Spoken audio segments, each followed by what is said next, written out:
Universal SOS sent to Deathworlders. Aliens didn't expect this. The council chamber was filled with the sounds of panic. 17 different species spoke at once, their voices creating chaos in the grand hall. Vexera stood at the center podium, her blue skin pale with fear. As Council Prime, she had led the Galactic Council for 20 years. But today, she had no answers. "Another system has fallen," announced General Cross, his forearms trembling as he displayed the star map. A red mark appeared over the Talnak system. "That's 12 systems in 3 months. 4 billion lives, gone." The chamber fell silent. Everyone knew what this meant. The Velcane swarm was unstoppable. Vexara looked at the map with hollow eyes. The red marks formed a pattern, spreading like disease across their territory. 3 months ago, the swarm had appeared from dark space. Nobody knew where they came from. Nobody understood what they wanted. They simply consumed everything in their path. "What about the defense fleet?" asked Ambassador Thel, his voice barely a whisper. General Cross's silence was answer enough. The fleet had engaged the swarm at Talnax. 800 ships against an enemy force they estimated at 5,000. The battle lasted 6 hours. Only 12 council ships escaped. "We cannot fight them," Cross said quietly. "They adapt to every weapon we use.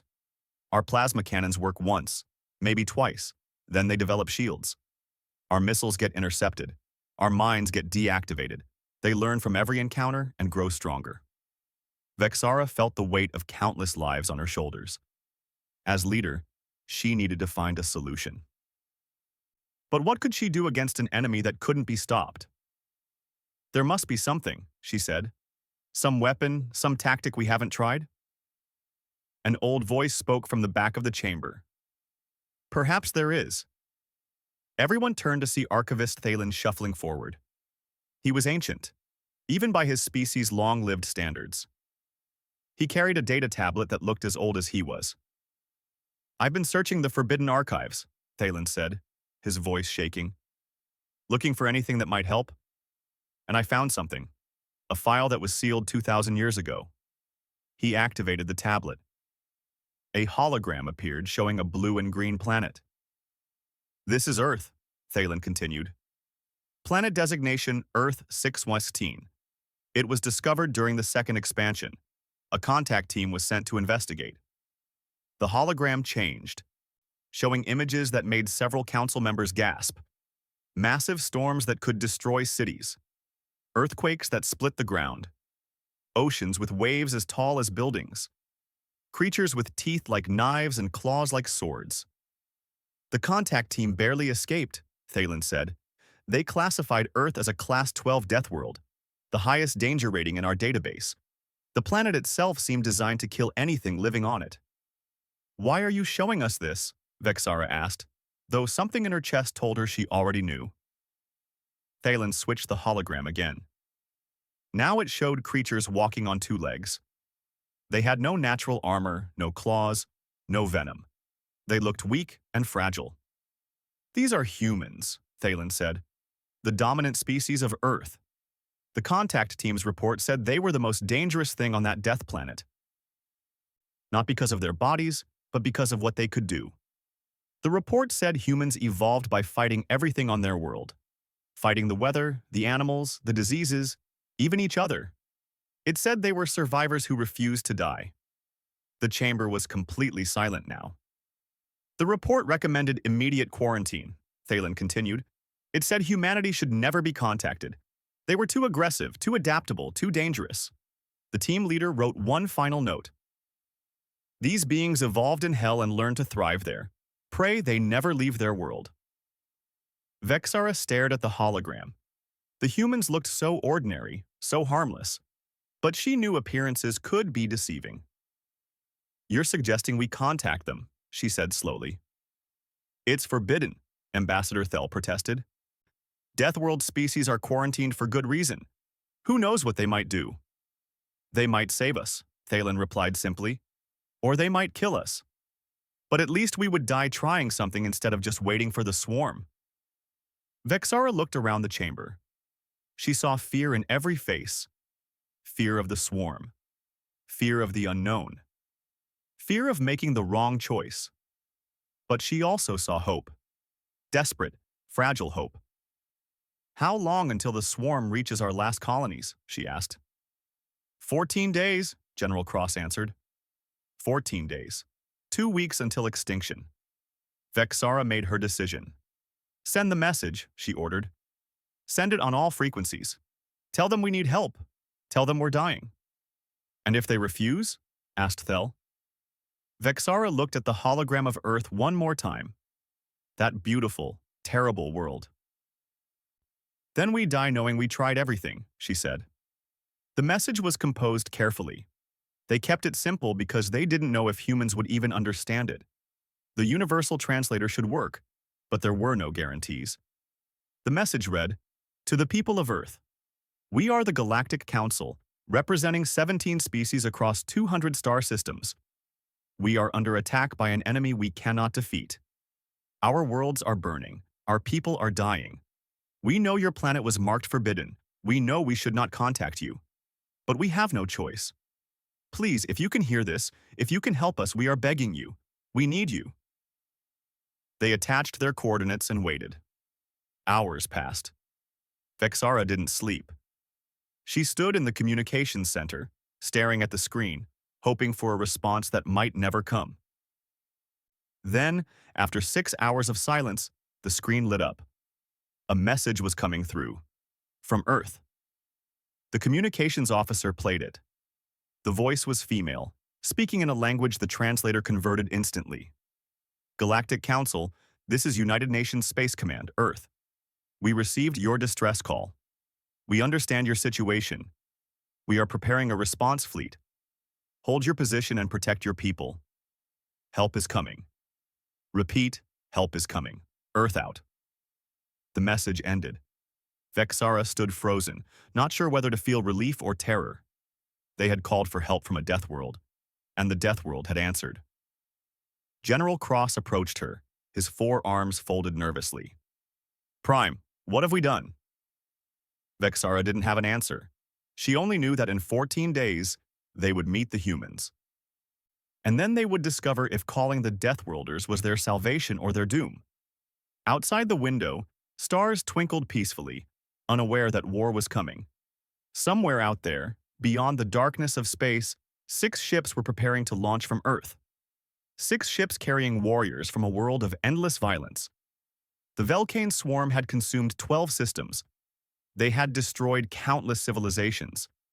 They had never known defeat, but they had never fought Deathworlders before. The galaxy was about to change forever. Universal SOS, sent to Deathworlders. Aliens didn't expect this. The 6 Earth ships dropped out of faster-than-light travel with a flash that lit up the sensors across the Council refuge station. Vexara watched from the observation deck as the human fleet came into view. The ships were smaller than she expected, angular and covered with strange protruding weapons that the database couldn't identify. "They're here," whispered Ambassador Thel, standing beside her. His voice carried both hope and fear. The lead ship transmitted a message. "This is Captain Hana of the United Nations Starship Indomitable, requesting permission to dock." Vexara activated her communicator. "Permission granted, Captain. Welcome to Station Sanctuary." 30 minutes later, Vexara stood in the main conference hall with her senior staff. They had prepared everything according to standard first contact protocols. The gravity was set to a comfortable 0.7 g, standard for most council species. The atmosphere was filtered and balanced. The temperature was cool at 18 degrees. Everything was designed to be as comfortable as possible. The doors opened. The humans walked in. Vexara's first thought was how similar they looked to the holograms from 2,000 years ago. 2 legs, 2 arms, 1 head. But seeing them in person was different. They moved with confidence, with purpose. Their eyes scanned the room, taking in everything. Captain Hana stepped forward. She was tall for her species, with dark hair tied back in a neat style. She wore a dark blue uniform with symbols that must indicate rank. When she spoke, her voice was calm and strong. "Council Prime Vexara, thank you for receiving us. This is my command team. Commander J, Tactical Officer. Lieutenant Tay, Weapons Specialist. Dr. Mira, Medical Officer. Lieutenant Rin, Communications. And Engineer Yuna, our technical expert. Each human nodded as they were introduced. Vexara noticed none of them wore environmental suits. They were breathing the station's air directly. Captain Hana, Vexara said carefully, are you aware that the atmosphere in this room contains 21% oxygen? That level is toxic to most species. Don't you need protection? Hana smiled slightly. 21% is normal for us. Earth's atmosphere is about the same. Dr. Mira, a woman with short hair and kind eyes, added, actually, we find your station quite comfortable. The gravity is a bit light, but we'll manage. Light? General Cross asked, confused. This is 0.7 G, standard gravity. Earth is 1.0 G, explained Commander J, a broad-shouldered man with a serious expression. We're used to stronger gravity. This feels like walking on the moon for us. Vexara felt a chill run down her spine. These beings lived in conditions that would crush most council species. Please sit, she said, gesturing to the chairs. We have much to discuss. The humans sat down. Engineer Yuna, a young woman with bright eyes, pulled out a container and poured dark liquid into a cup. Steam rose from it. What is that? Asked Physician Reltha, the council's medical expert. Coffee, Yuna replied. Want some? How hot is that liquid?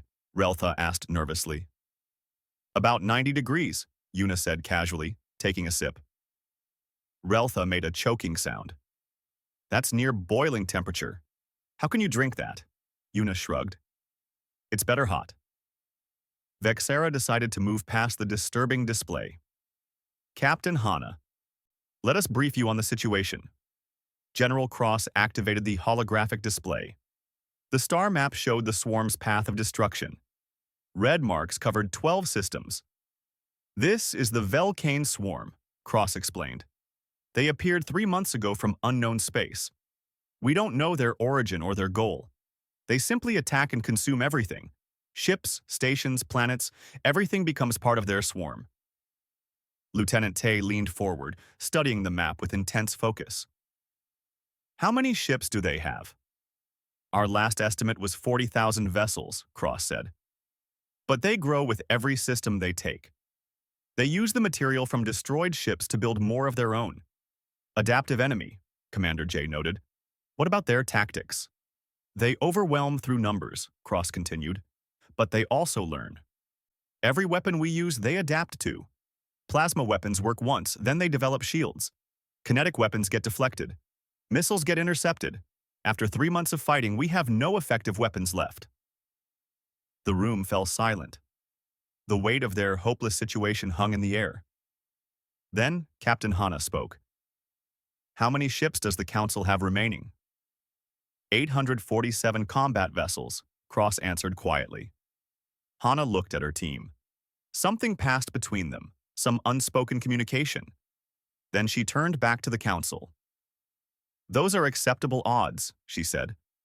Everyone stared at her. Acceptable odds? 800 ships against 40,000? Captain, Vexara said slowly, perhaps you misunderstood. The swarm has 40,000 ships. We have less than 1,000. I heard you correctly, Hana replied. Her eyes were calm, confident. We've fought worse odds before. That's impossible, Ambassador Thel protested. No one could survive such odds. Dr. Mira spoke up, her voice gentle but firm. You need to understand something about humanity. Our history is full of impossible battles. We've fought wars that should have destroyed us. We've survived plagues that killed billions. We've rebuilt after our cities turned to ash. We don't fight because we think we'll win. We fight because giving up isn't in our nature. Physician Reltha's curiosity overcame his fear. Dr. Mira, may I ask about human biology? The records from 2,000 years ago mentioned you have internal skeletons. Is that true? Yes, Mira confirmed. Our bones are inside our bodies, made of calcium and other minerals. Reltha looked horrified. But that's so fragile. What if you break them? They heal, Mira said simply. Usually in a few weeks. They heal. Reltha's voice rose an octave. Broken internal structures heal themselves? Most things on our body can heal, Mira explained. Cuts, bruises, broken bones, torn muscles. Our bodies are designed to repair damage and keep going. The council members exchanged looks of amazement and horror. What kind of world created beings that needed to constantly heal from damage? Lieutenant Rin, who had been quiet until now, spoke up. Your records mentioned Earth was dangerous. What exactly made it a death world? Archivist Thalen pulled up images of Earth, storms that spanned continents, earthquakes that reshaped the land, volcanoes that blocked out the sun, oceans that could swallow cities. The weather alone would kill most council species, Thalen explained. The temperature ranges from -50 to +50 degrees. Lightning strikes the surface millions of times each day. Hurricanes with winds over 300 kilometers per hour. Tornadoes that tear apart everything in their path. That's just Tuesday on Earth, Commander J said with a slight smile.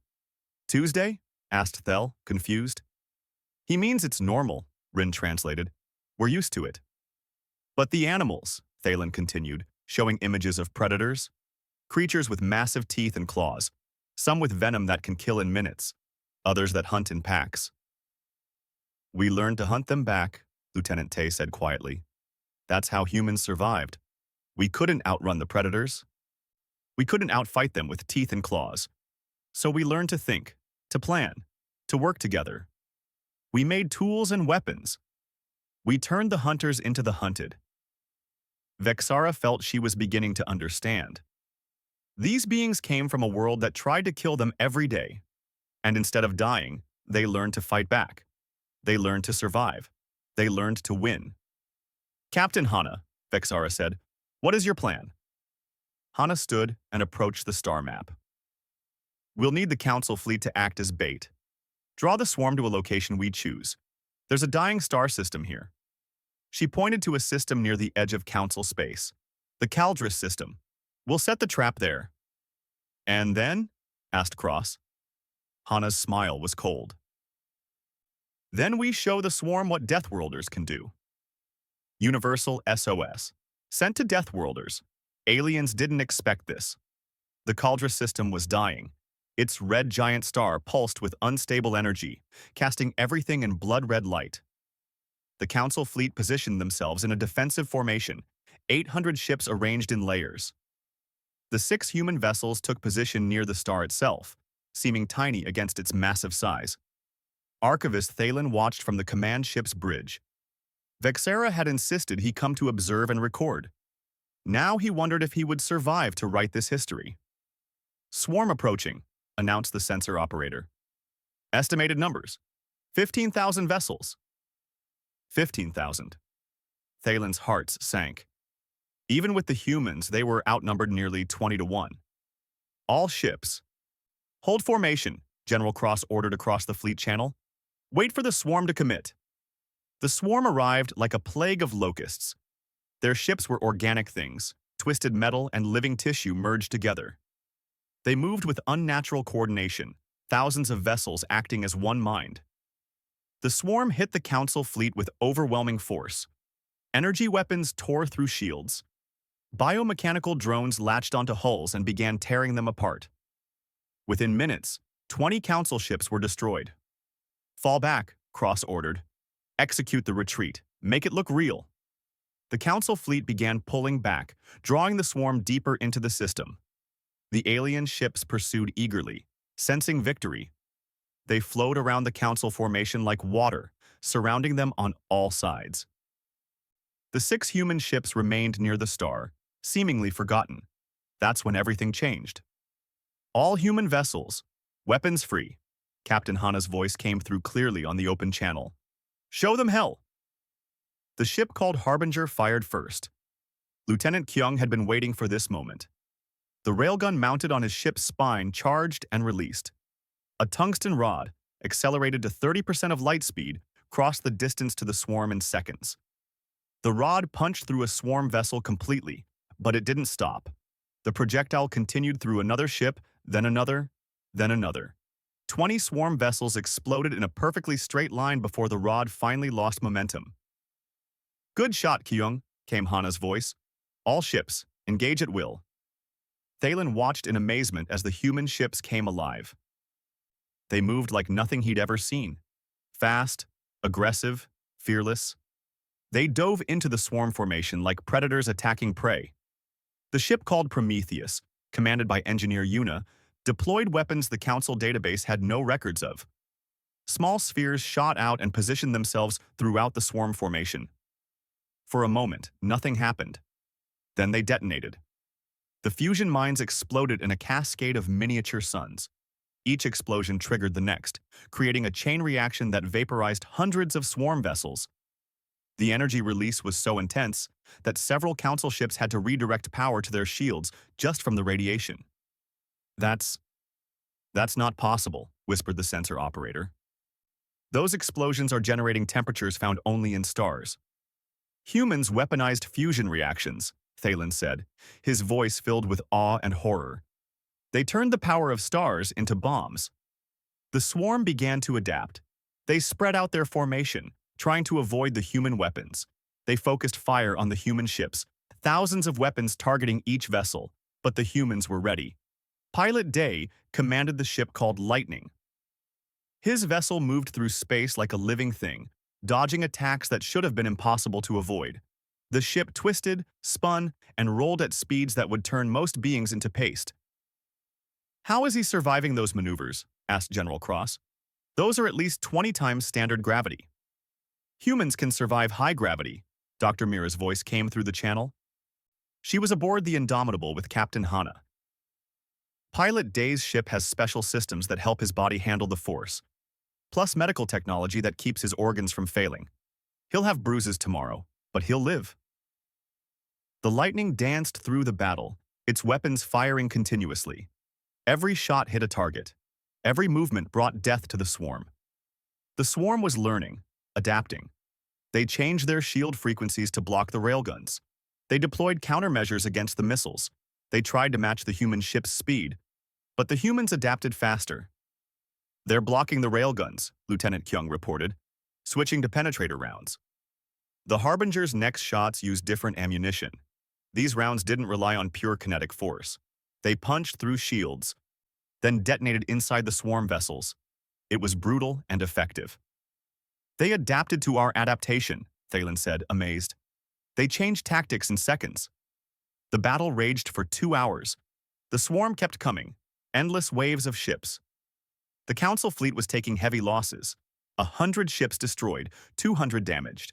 They were dying, but so was the swarm. For every Council ship that fell, 50 swarm vessels exploded. The humans were tearing through the enemy like a knife through flesh. Then, disaster struck. A massive swarm vessel, larger than any they'd seen before, emerged from behind a dead planet. It was a command ship, coordinating the entire swarm fleet. It targeted the Indomitable with a weapon that made space itself twist and tear. Captain Hana's ship took the hit directly. The shields failed. The hull cracked open. Atmosphere vented into space. "Indomitable is critical," shouted the communications officer. "They're losing power." Thalen watched in horror as the swarm swarmed toward the damaged ship, sensing weakness. They would tear it apart and everyone inside would die. "All crew, evacuate," Captain Hana's voice was calm, despite the alarms blaring in the background. "Get to the escape pods. That's an order." "Captain, you need to evacuate too." Lieutenant Rin's voice was desperate.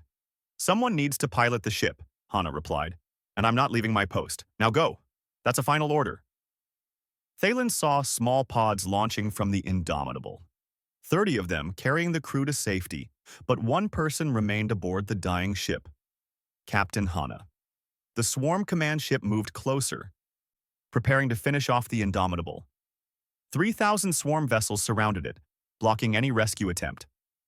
"What is she doing?" whispered Vexara, watching from the command ship. Thalen saw it then.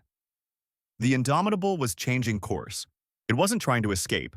It was accelerating, heading straight toward the swarm command ship. "She's going to ram them," Thalen said quietly. Captain Hana's final transmission came through to every ship in the system, human and alien alike. Tell Earth we held the line. Tell them the Deathworlders didn't break. And tell them... Her voice paused, then continued stronger. Tell them to finish what we started. The Indomitable hit the swarm command ship at full speed. For a moment, there was silence. Then Captain Hana detonated the ship's reactor. The explosion was like a second sun in the Caldris system. The blast wave expanded outward, consuming everything in its path. The command ship vaporized instantly. The 3,000 swarm vessels surrounding it didn't have time to react. They simply ceased to exist. When the light faded, a quarter of the swarm fleet was gone. The remaining swarm vessels fell into chaos. Without their command ship, the hive mind coordination broke down. Ships crashed into each other. Weapons fired randomly. The perfect formation became a confused mess. "All ships, press the attack," General Cross shouted. "Don't let them regroup." The human ships and council fleet charged forward. The battle became a slaughter. The swarm tried to retreat, but the humans gave no mercy. They hunted down every vessel, destroying them one by one. By the time the battle ended, the swarm had lost 12,000 ships. The council fleet had lost 200 vessels and thousands of crew. But they had won. Thalon sat in silence, staring at the empty space where the Indomitable had been.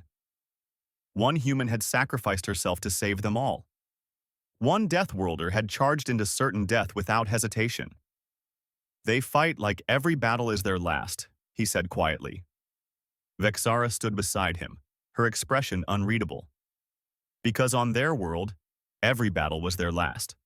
They evolved fighting extinction every day. Death doesn't scare them the way it scares us. In the distance, the 5 remaining human ships regrouped.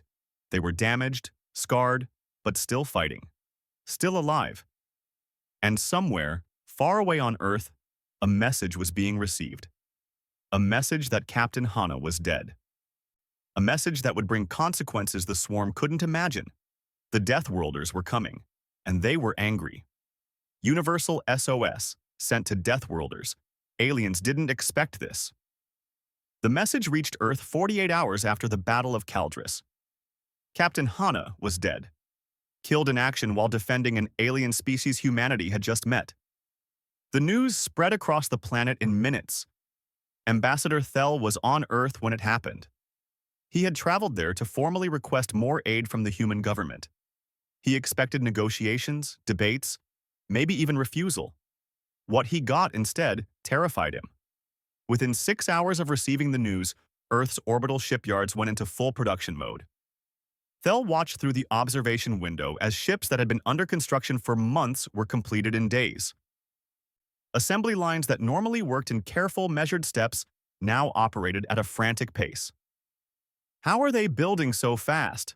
Thel asked his human liaison, a young officer named Bora. "We're not building faster," Bora explained. "We're using everything we already have. Every ship that was almost finished gets completed first. Every reserve vessel gets activated. Every colony defense ship gets called back to Earth." "But your colonies will be undefended," Thel protested. Bora's smile was cold. "We're not defending anymore. We're attacking. The colonies can wait. The swarm can't." Within 48 hours, 200 warships launched from Earth. Another 300 arrived from colony systems called home by emergency orders. Thel watched the fleet assemble in Earth orbit, 500 vessels of war gathering like a storm. Then Admiral Jin arrived. The Admiral was an older human with gray hair and eyes like steel. He walked into the command center with the confidence of someone who had seen war before and wasn't afraid of it. "I want total situational awareness," Jin ordered. "Every swarm sighting, every attack pattern, every movement they make.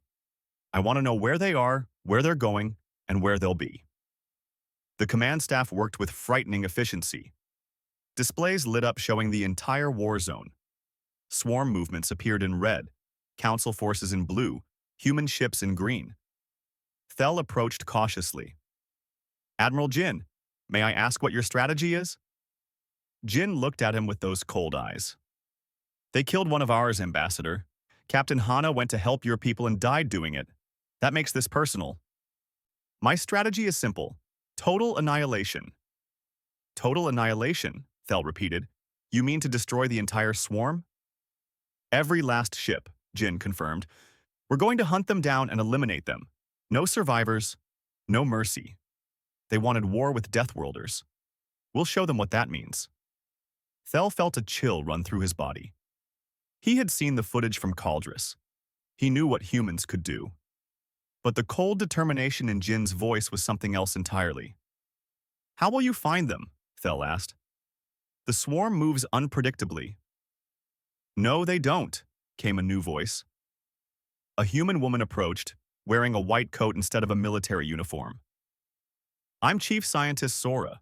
We've been studying the swarm's movement patterns. They only seem unpredictable. Sora activated a holographic display showing the swarm's path over the last 3 months. Look here. They avoid binary star systems. They prefer planets with heavy elements. They always leave a small force behind to guard consumed systems. These aren't random choices. They're following a pattern. What kind of pattern? Thel asked. The same pattern that army ants follow on Earth, Sora explained. Or locusts. Or any swarm species. They seek resources, avoid threats, and maintain supply lines. We've seen this before on our own planet. We know how to predict it. Admiral Jin smiled. And once we know where they'll go, we'll be waiting for them. The plan was brilliant and terrifying. The human fleet split into 17 groups, each one heading to a different star system. These were systems Sora predicted the swarm would attack next. The humans would set up ambushes and destroy the swarm piecemeal. Won't the swarm adapt? Thel asked. They learned from every battle. Let them learn, Jin said darkly. We'll teach them new lessons each time. The first ambush happened at the Vorlak system. The swarm arrived expecting easy prey. Instead, they found 50 human warships waiting. The battle was brutal and one-sided. The humans had learned from Caldrus. They used new weapons, new tactics. Ships equipped with electromagnetic pulse bombs disabled swarm vessels, then destroyed them while they drifted helpless. Missiles with adaptive targeting systems adjusted their flight paths mid-flight, making them impossible to intercept. The swarm lost 800 ships. The humans lost 3. Word of the victory spread through the council. Hope began to grow. Maybe they could actually win this war. But Thel saw something that worried him. He spoke with Dr. Mira, who had returned from Caldrus aboard the Lightning. Your people are different now, Thel said. After Captain Hana's death, something changed. Mira's face was sad but determined. We're grieving, but humans don't grieve by stopping. We grieve by fighting, by making sure Hana's sacrifice meant something. Is that healthy? Thel asked gently. Probably not, Mira admitted. But it's what we are. On Earth, we learned that sitting still means death. Action means survival. So when we're hurt, we act.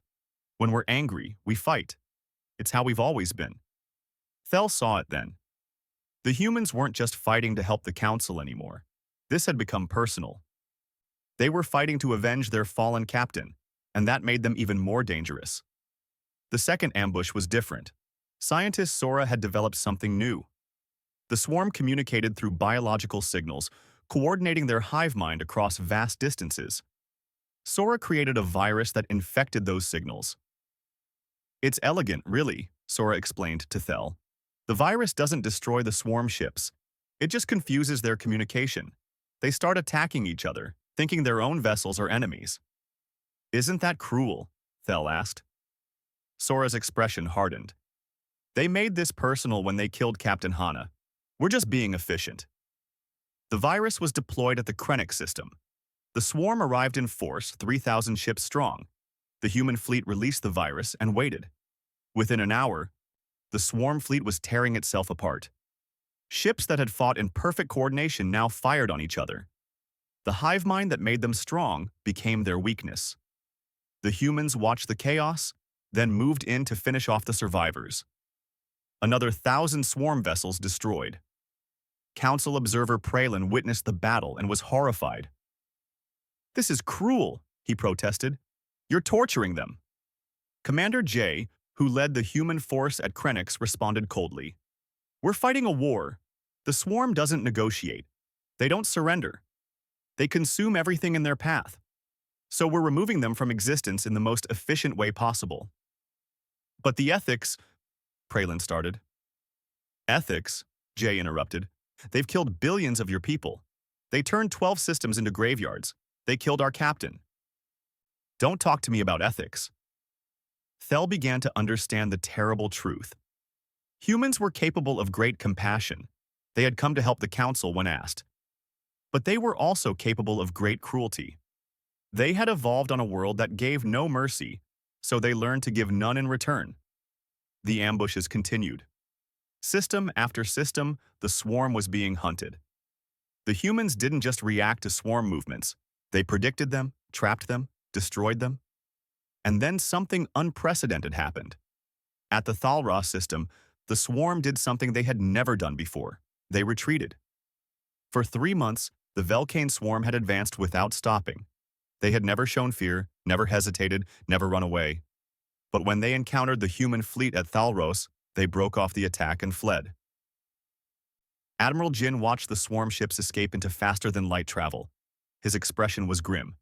"They're running," said his second-in-command, shocked. "Yes," Jin agreed, "which means they're learning to fear us." "Good." "Should we let them go?" Jin's answer was immediate. "No, track them. Find out where they're going, and then we follow them." "Sir," the officer hesitated, "if we pursue them, we'll be leaving council space. We'll be going into unknown territory." "I don't care," Jin said flatly. "We end this. No survivors, no mercy. We hunt them to their home system and we burn it to ashes." Thel, listening to the conversation, felt his blood run cold. The humans weren't satisfied with defending council space. They wanted to completely destroy the swarm. They wanted extinction. The Deathworlders were no longer fighting for the council. They were fighting for revenge. Universal SOS, sent to Deathworlders. Aliens didn't expect this. The swarm's home system was unlike anything the council had ever seen. 5 planets orbited a dying star, each one covered in organic structures that pulsed with sickly light. These were breeding worlds where new swarm vessels were grown in massive biological factories. Admiral Jin stood on the bridge of his flagship, looking at the sensor readings. The numbers were staggering. 300,000 swarm ships filled the system, protecting their home. "That's their entire remaining force," said Commander J, standing beside him. "Everything they have left is here." "Good," Jin said quietly. "Then we can end this in one battle." The human fleet had grown to 500 warships. 200 council vessels had joined them, commanded by General Cross. The council ships were there to witness the end, and to make sure the humans didn't go too far. Ambassador Thel watched from the council ship. He felt sick with worry. The humans had been fighting for weeks now, growing more ruthless with each battle. He feared what they might do here. "All ships, battle formation," Admiral Jin ordered. "Prepare for full engagement." The combined fleet moved into position. 300,000 swarm ships against 700 allied vessels. The odds were terrible, but the humans showed no fear. "Admiral," called out scientist Sora from her station, "I'm detecting something strange. Energy readings from the 3rd planet." "What kind of readings?" Jin asked. "Stellar disruption charges," Sora said, her voice shocked. "The humans who came before us planted them. They're weapons designed to make the star go supernova." Jin nodded. "That was the plan all along. We lure the swarm to their home, then destroy everything. The star, the planets, every ship, complete annihilation." "That's genocide," said Council Observer Pralin, his voice shaking. "Billions of swarm drones are on those planets. You can't kill them all." "Watch me," Jin replied coldly. "Admiral, you must stop this," Pralin protested. "Yes, the swarm is our enemy, but destroying an entire species, that makes us no better than them." Jin turned to face Pralin. His expression was hard as stone. "They chose genocide when they started consuming inhabited worlds. We're just better at it than they are." The battle began. The swarm ships came at them in waves, desperate to protect their home. The fighting was fierce and brutal. Both sides took heavy losses. But something unexpected happened. Lieutenant Rin, the communications officer, detected a signal from deep within the swarm territory. Admiral, I'm picking up something. It's not swarm communication, it's distress calls? From who? Jin demanded. Rin's face went pale. From prisoners. There are people trapped inside those breeding stations. Living beings from the species the swarm consumed. They're being kept alive, forced to work as part of the swarm's processing systems. The bridge went silent. Everyone stared at the sensor readings showing the faint life signs. 12,000 beings from 17 different species, imprisoned in hell. Admiral Jin's jaw tightened. For a long moment, he said nothing. Then he made a decision that surprised everyone. All ships, cease offensive operations, he ordered. Marine units, prepare for boarding operations. We're going in to extract those prisoners. Sir, Commander Jay said carefully, that will cost us time. Time we don't have. The swarm will use it to strengthen their defenses. I don't care, Jin said. We're not monsters. We came here to fight monsters, not become them. We save those people first, then we finish this. For the next 6 hours, human Marines boarded swarm vessels in zero-gravity combat. It was the most dangerous fighting yet. The swarm defended viciously, knowing their secrets were being exposed. Thel watched as human soldiers in powered armor fought through organic corridors filled with swarm drones. They took heavy casualties. 40% of the Marines were killed or wounded. But they kept going, room by room, rescuing prisoners. Captain Jay led one of the boarding teams personally. He found a group of prisoners who had been trapped for months, wired into swarm systems, forced to process information for the hive mind. You're safe now, Jay told them as his team cut them free. We're getting you out. One of the prisoners, a young being from a species Jay didn't recognize, stared at him in wonder. You're the Deathworlders, the ones everyone feared. Why are you saving us? Jay helped the prisoner to his feet gently.